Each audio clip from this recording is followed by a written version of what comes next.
Tole ashama akka mooltan hordoftootaa fi maatiiwwan Itoophiyaa Student Service guyyaa irraa informationii bareedaa of eeggannoo isin gochuu qabdan hojii onlaayinii hojjechuuf jettanii yeroo baay'ee namoonni hin shawwadamu hattoonni onlaayinii irratti baa'ataniiru waan ta'eef qabatamaadhaan immoo amma kunoo hojii onlaayinii jedhanii namoota of qindeessanii onlaayinii irratti nama saamaa jiran tokko qabatamaadhaan amma isinitti agarsiisa.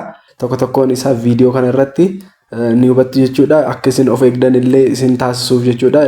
Darbee immoo namoota informationii kana hin arganneef share gootanii akka isaan of eeggatan gochuu akka isin qabdaniif jedheenidha.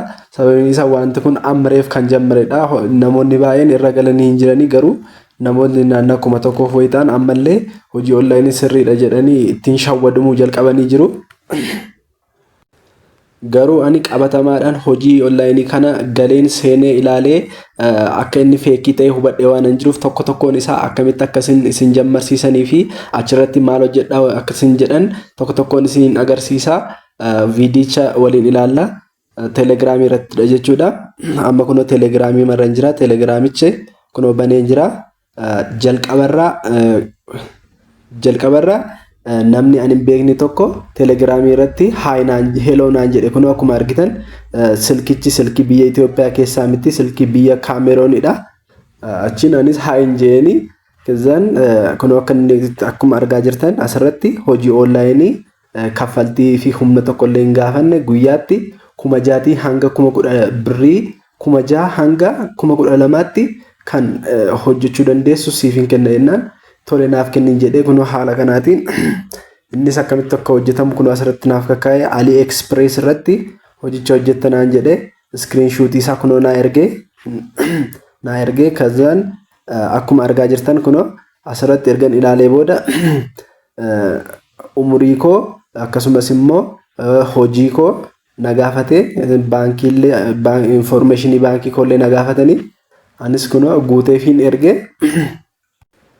achiin asirratti akka argaa jirtan AliExpress irraati liinkii kana galiitii liinkii kanaan galiitii imeejiiwwan kana buus screenshot godhiti naaf ergi jette kunoo anis akkuma isheen na ajajjetti screenshot godheetanan wanta lama na ajajje kunoo asirraa akka argitan liinkii kuni saanglaasiidha inni kun immoo headset fooniidha kunoo akkuma argaa jirtan buusii erginaan jette buuseen ergeefi kunoo ergeefi achi kunoo ergan ergeefi booddee immoo telegiraamii username telegiraamii nama biraa kana irratti referral koodii kana ergite footoo amma buufte kana nu ergite kana lamaaniif qarshii 75 lawalitti birrii 50 argachuu ni dandeessa liinkii kanaatiin seeni naan jette anis akkuma isheen naan jettetti asumarraan nan seene kunoon liinkiin isheen na ergite username namni isheen na ergite kunoo kanadha.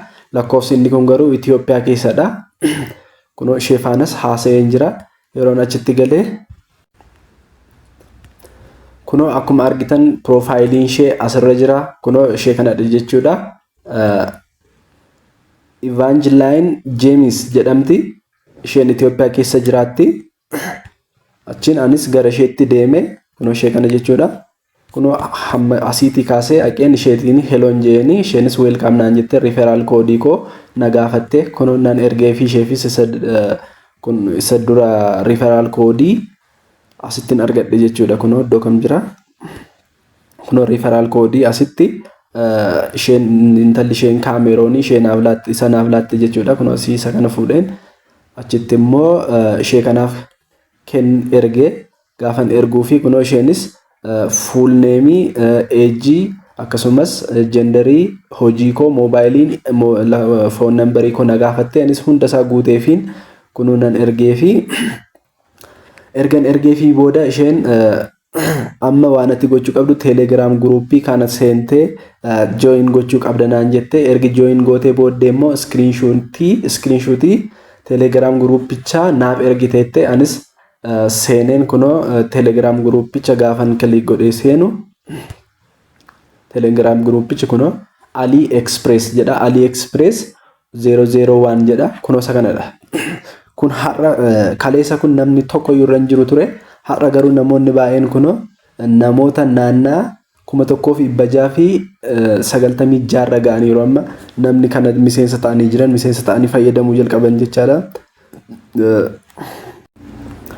Kunoo akkuma argaa jirtan namoota 1,696tu AliExpress groupii kanarra jira. Baay'een isaanii namoonni asirra jiran feekiidha. Sobanii jechuun namootuma fake online work jedhanii qopheessantu asirratti wal ga'ee screenshootii garaagaraa sobanii birrii fudheera jedhanii haala kanaatiin birrii ergaafii jiru. Garuu wanti kun sobadha. Akkamitti akka soba ta'es kunoo ammas bukkee mageen jira sinitti agarsiisa. Amma ishee birrii naaf galchitutti deebi'een sinitti agarsiisa. Kunoo Telegram groupii ishee naaf ergeette AliExpress ergeefi jechaadha. Kana kaleessan ergeefi jechuudha. Ergan ergeefi booddee kunoo account name koo, account number koo fi baankii isaa naa erginaan jette kunoo maqaa koo, maqaa buukii koo fi book number koo fi maqaa baankichaa ergeefi Commercial Bank of Ethiopia jechuudha. Yeroon erguu fi battaluma sanatti birriin 150 kan footoo lamaan ani ergeefi 75 walitti 150 naaf galchanii achi booddee kabira maal jedha asirratti wanta asirratti online workii kanarratti hojjetamu kunoo tokko tokkootiin taaskii tokko hanga 4 koomishinii isaa tokko tokkoon diiteelii isaa guyyaatti taaskii yookiin hojii 20 akka hojjechuu danda'u natti himanii diiteelii isaa tokko tokkoon naaf hin ibsine garuu har'a guyyaa kaleessa diiteelii isaa tokko tokkoon naaf hin ibsine har'a garuu naaf ibsaniiru. Isuma irratti immoo sa'aatiin hojii gaafa ga'u durseen yoon qophaa'ee eeggadhe qarshii 100 akkanaaf galchan natti himanii ture.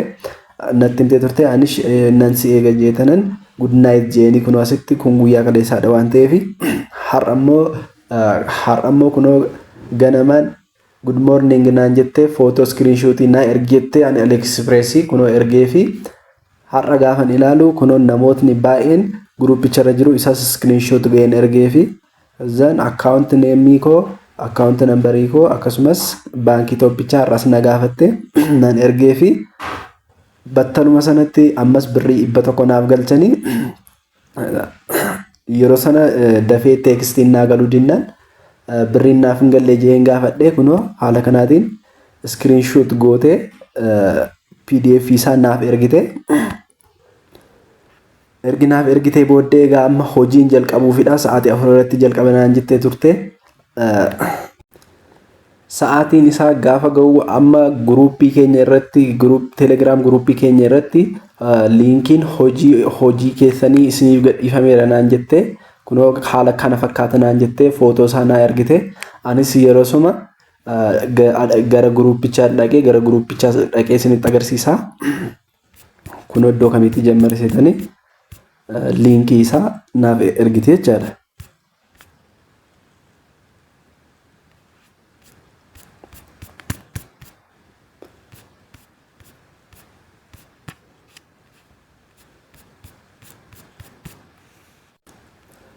Kunoo akkuma argaa jirtan AliExpress Telegram group irratti akkas jedha. Kunoo welcome jedhaniiru. Guideline hojii online kana taaskii tokko isaa akkamitti akka hojjennu asirratti nuuf kaa'aniiru. Asirratti kunoo dabalataatiin namootni birrii ganama kana boonasii isa ganama kana birrii 100 galee fi screenshotii isaa asirratti ergaafii jiru. Baay'een isaa namoonni asirratti ergaa jiranii miseensuma feekii namoota online feekii godhanii nama saamaa jiranidha jechuudha. Kunoo asirratti haala kanaatiin ergaafii jiru. Kunoo namootni baay'een galee fi rasirrii madha birriin 100 gaggalee fi screenshotii isaa ergaafii jiru. Anaafis naa galeera. Amma gaa hojiin online ganaa gaha sa'aatii 4 irratti gadhiifame jechuudha. Bakka linkii isaa isinitti agarsiisa.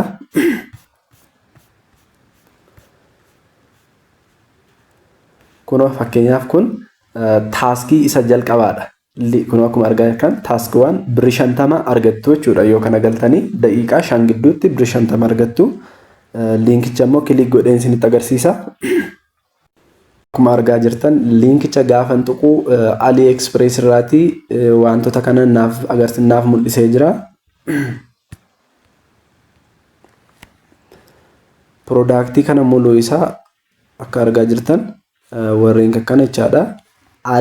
R2 chart isa jedhu kana tuqnee gara chartii keenyatti gaggalfanna. R chart sheertu kana ergi hundasaa R chartii keessa galchine screenshot goonee muluu isaa deebisnee screenshotii keenya immoo erginaafi jechuudha. Argitanii namoonni baay'een screenshot godhanii erganiifiiru.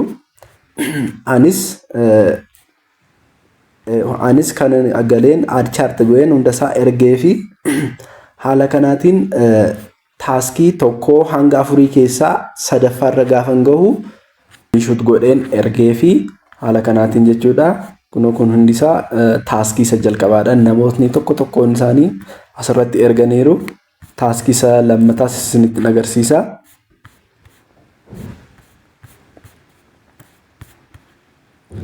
Task 4 dha kuni.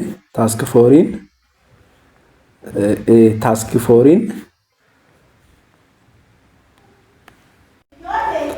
dhiifama bukkeen darbe fakkaata. Task 2 fi task 3 isinitti agarsiisa isa akka jiru. Linkii isaa naaf mul'atu dide.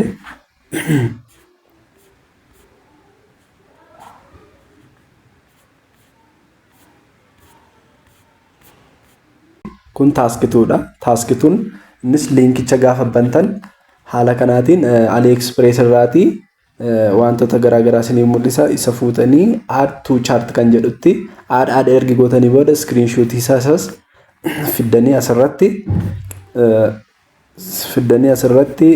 ergituufi jechuudha. Taaskii inni itti immoo isa sadaffaa ilaallamma.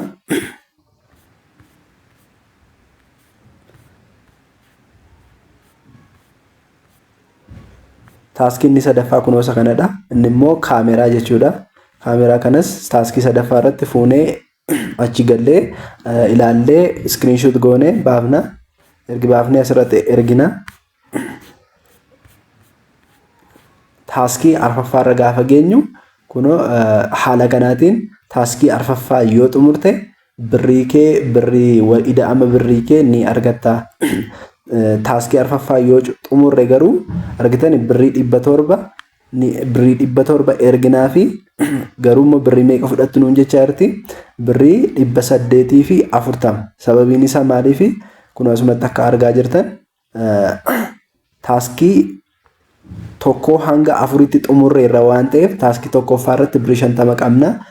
Taaskii lammaffaa irra 50, inni itti aanu immoo 150 inni itti aanu 75 natti fakkaata. Walitti ida'amee birriin isin amma argachuu dandeessan 840 dha jette haala kanaatiin jechuudha. Garuu birrii kana qaxxitaa waan nuuf hin galleef jalqaba birrii 700 dursinee erguufii qabna.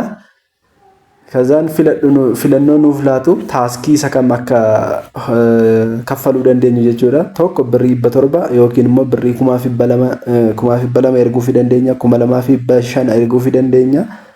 2,500 yoo ergine 3,125 arganna jechuudha. Birrii 7,500 yoo ergineef immoo birrii 9,375 arganna jechuudha.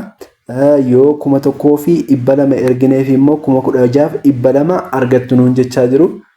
Kazaan filannoo dandeettii keenya ilaallee erginaa fi namoonni baay'een kunoo option 1 ammaaraac 2 dandeettii keenya kan erguufii dandeenyu filannaa jechuudha. Kun namoonni baay'een filatanii birrii isaa screenshot godhanii 700 argitanii namni tokko dabarseera. Kunoo namoonni kun warra birrii isaa ammuma dabarsanidha. Birrii kana namoonni dabarsan kun birrii meeqa argataniiru? Kana dura birrii 250 qofa argataniiru. Birrii 250 kan kaleessaadha. Birrii 100 immoo boonasii isaarra ganamaadha. Kana jechuun birrii 250 kana dursanii waan nu laataniif baay'ee fedhii guddaa nu keessatti uumanii hojiin kun hojii sirriidha jennee amannee akka nuti hojjennuuf jechuudha. Kanaaf haala kanaatiin namoonni birrii isaanii kaffalanii erganiifiiru. Anis akkuma kanaa kunoo hoggantuu koo jechuun kan assistantii kan birrii naaf kaffaltuuf screenshotii ana ergaafii turedha kuni. Kunoo tokkoon keenyi namoota nu hordofan qabna isaanitti erginaafi jechuudha. Ergan ergeefii ka'ee argitanii birrii 150 isa kaleessaadha. Birrii 150 isa kaleessaa. Ishii kana na ergiteetti sirriidha. Birrii 100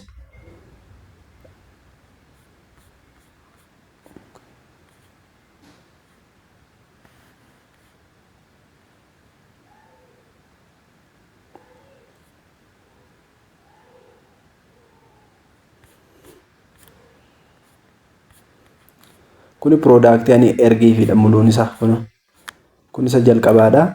Kun lammaffaadha. Kun immoo sadaffaa arfaffaa irrattidha isheen kan birrii 700 na gaafatte. Kunoo 700 yookiin 1200 yookiin immoo 2500 dursiitii kaffalinaan jette. Ani immoo wanta kana shakkeen maal jechuudha jennaan task 4 is merchant care task kana jechuun yoo dursitee qarshii kana ergite task 4in recycle siif mul'ata hojjechuu ni dandeessa birrii kees ni argatta yaada jiru naaf natti himte anis ergan ilaalee booda toleeshin jennaan toleeshii kan birrii 700 nan kaffala jennaan haala kanaatiin akkaawuntiin nama dhuunfaa an irratti galchu akkaawuntiin isaa kunoo 1135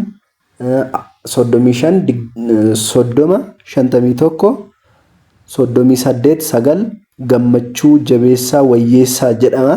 Namticha kanarratti erginaan jette anis feekii ta'uusaa ergan baree booddee hin ergineefi jechuudha.